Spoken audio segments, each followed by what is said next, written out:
Bienvenue dans cette analyse ultra complète des coulisses du football européen où les empires vacillent et les stratégies de mercato s'apparentent à une partie d'échecs géopolitiques. Aujourd'hui, nous plongeons au cœur de la crise institutionnelle sans précédent qui secoue le Real Madrid. Entre la fronde des socios menée par le Movimiento Ambar contre la présidence de Florentino Pérez et les révélations fracassantes de Toni Kroos après la déroute lors du Classico face au FC Barcelone, la Maison-Blanche brûle. Quelle est la part de vérité dans cette dérive corporate ?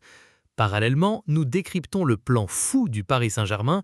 Luis Campos et Luis Enrique sont prêts à sacrifier des actifs majeurs comme Gonzalo Ramos et Kang In Lee pour s'offrir Julián Álvarez, tout en activant la filière russe avec la piste surprise Matvei Kislyak du CSKA Moscou. Pourquoi ce revirement tactique ? Nous analyserons également l'implosion interne à l'Olympique de Marseille entre le directeur sportif Mehdi Benatia et l'entraîneur Habib Beye, les dessous du rapatriement d'urgence du prodige Hendrik par Carlo Ancelotti après son prêt à l'Olympique lyonnais, le feuilleton Robert Lewandowski courtisé par le FC Porto et l'explosion de la grille salariale de la MLS par Lionel Messi, une plongée sans concession. Le football moderne a ceci de fascinant qu'il ne tolère aucun vide, aucune faiblesse, aucun répit. Alors que les projecteurs médiatiques se focalisent habituellement sur la beauté géométrique des schémas tactiques ou sur le génie brut des stars planétaires, c'est en coulisses, dans l'ombre feutrée des bureaux présidentiels et des salons d'affaires, que se nouent les véritables tragédies. Aujourd'hui, le sol tremble sous les pieds des institutions les plus puissantes du continent. À Madrid, une colère sourde, presque sacrilège, s'élève contre l'homme qui se pensait intouchable, Florentino Pérez. À Paris, le champion de France s'apprête à dynamiter son propre effectif, acceptant de sacrifier deux de ses joyaux les plus précieux pour assouvir une nouvelle obsession tactique. À Marseille, la guerre des égos a fini par consumer l'union sacrée, transformant le projet olympien en un champ de ruines relationnelles. Derrière les sourires de façade des conférences de presse et les communiqués lissés par les services de communication, c'est une véritable lutte pour la survie et le pouvoir qui s'organise. Prenez place car ce que nous allons disséquer aujourd'hui dépasse le simple cadre du rectangle vert. C'est le portrait d'un football européen en pleine crise d'identité où les légendes s'effacent, où les trahisons se monnaient et où les structures historiques menacent de s'effondrer sous le poids de leur propre de-mesure. Pour comprendre le séisme qui secoue actuellement la capitale espagnole, il faut détacher son regard des lignes de statistiques pour observer la fracture sociale qui s'est créée au sein même du madridisme. Le Santiago Bernabéu, autrefois temple de la dévotion inconditionnelle, est devenu le théâtre d'une contestation inédite. La réception de Oviedo, une affiche pourtant modeste et historiquement calme, a été choisie par les groupes de supporters les plus influents, menés par le Movimiento Ambar, pour lancer un cri d'alarme.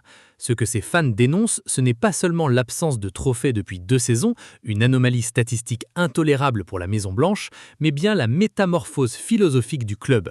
Le Real Madrid est en train de glisser des mains de ses véritables propriétaires, les socios, pour devenir une corporation opaque, froide et purement mercantile. Les témoignages des supporters sont glaçants de lucidité. On leur a vendu l'illusion d'un pouvoir décisionnel alors que toutes les orientations stratégiques sont décidées en comité restreint par l'entourage de Florentino Pérez. Cette dérive business a fini par contaminer le vestiaire et c'est une voie ordinairement si mesurée qui est venue briser l'omerta. Toni Kroos, l'incarnation de la classe et de la rigueur madrilène, a posé un diagnostic d'une violence rare sur la chaîne Louen. L'Allemand n'a pas cherché d'excuses tactiques après la déroute historique lors du Classico face au FC Barcelone. Il a parlé d'une dynamique interne pourrie, d'un groupe qui avait intériorisé la défaite avant même le coup d'envoi, acceptant la domination catalane comme une fatalité. Quand une légende de cette trempe affirme que le Real Madrid actuel préfère le confort du silence à l'exigence de la victoire, c'est que le mal est structurel.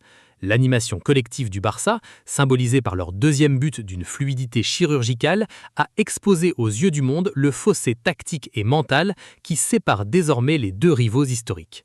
Pérez se retrouve ainsi pris entre deux feux, la fronde légitime de son public et le constat de faillite technique dressé par ses anciens lieutenants.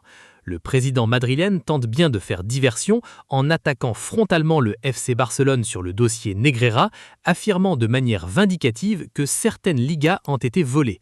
Mais cette stratégie du contre-feu ne prend plus.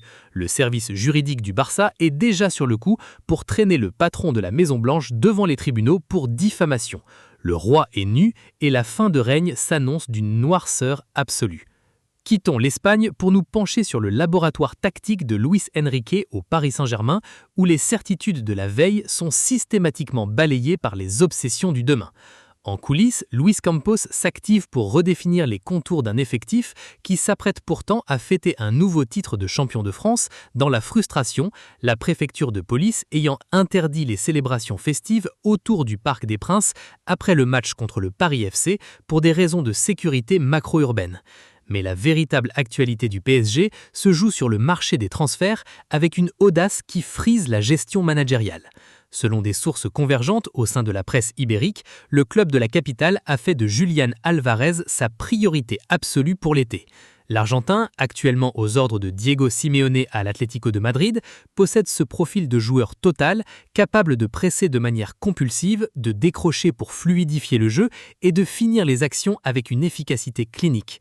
Mais pour arracher l'Araña aux Colchoneros, qui en demande plus de 150 millions d'euros, Paris doit consentir à un sacrifice XXL. Luis Enrique a donné son feu vert pour inclure deux de ses vedettes dans la transaction, Gonzalo Ramos et Kang In-lee. Pour comprendre la rationalité de ce choix, il faut plonger dans la matrice tactique du technicien asturien. Ramos, malgré ses qualités de finisseur pur dans la surface, souffre d'un déficit de participation à la construction basse et d'un manque de fluidité dans les petits espaces qui exaspère son entraîneur. Kang In-lee, quant à lui, possède une polyvalence et une qualité technique indéniables, mais son profil de joueur de tempo entre parfois en contradiction avec la volonté de verticalité et d'agressivité dans les demi-espaces prônés par Luis Enrique.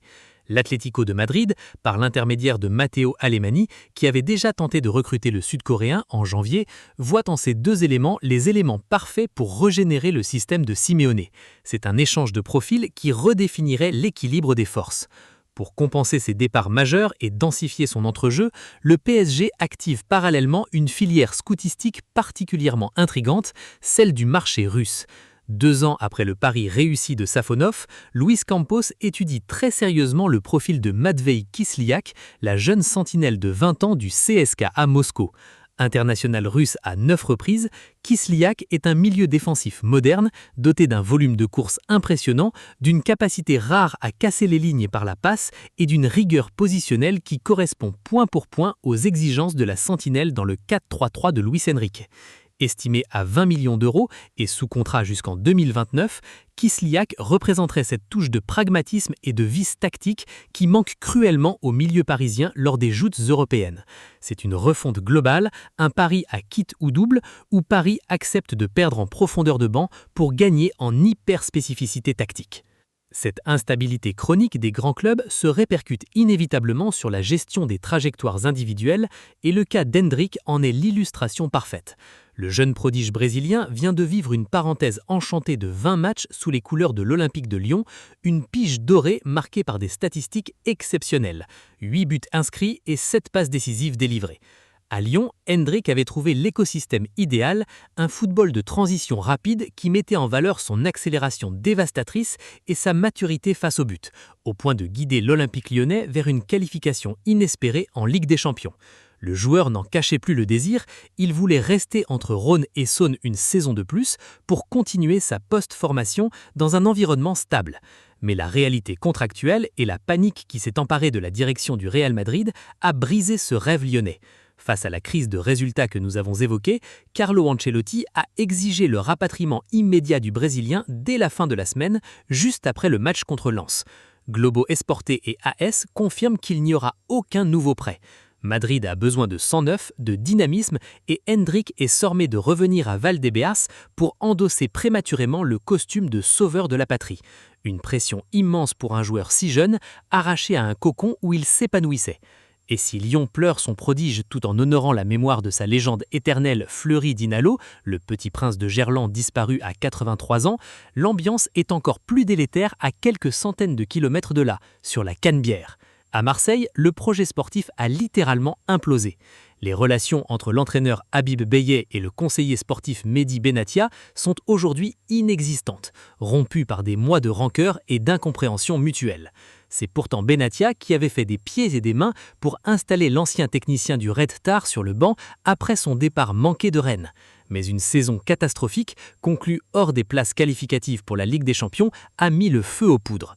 Le point de rupture, l'interventionnisme jugé intolérable de Benatia dans le domaine purement sportif. Selon les informations de la presse régionale, le dirigeant marocain s'est permis à diverses reprises de dicter des choix tactiques, de contester des compositions d'équipe et d'imposer des sanctions disciplinaires unilatérales, comme des mises à vert forcées que Beye a vécues comme une humiliation publique et un désaveu de son autorité auprès du groupe.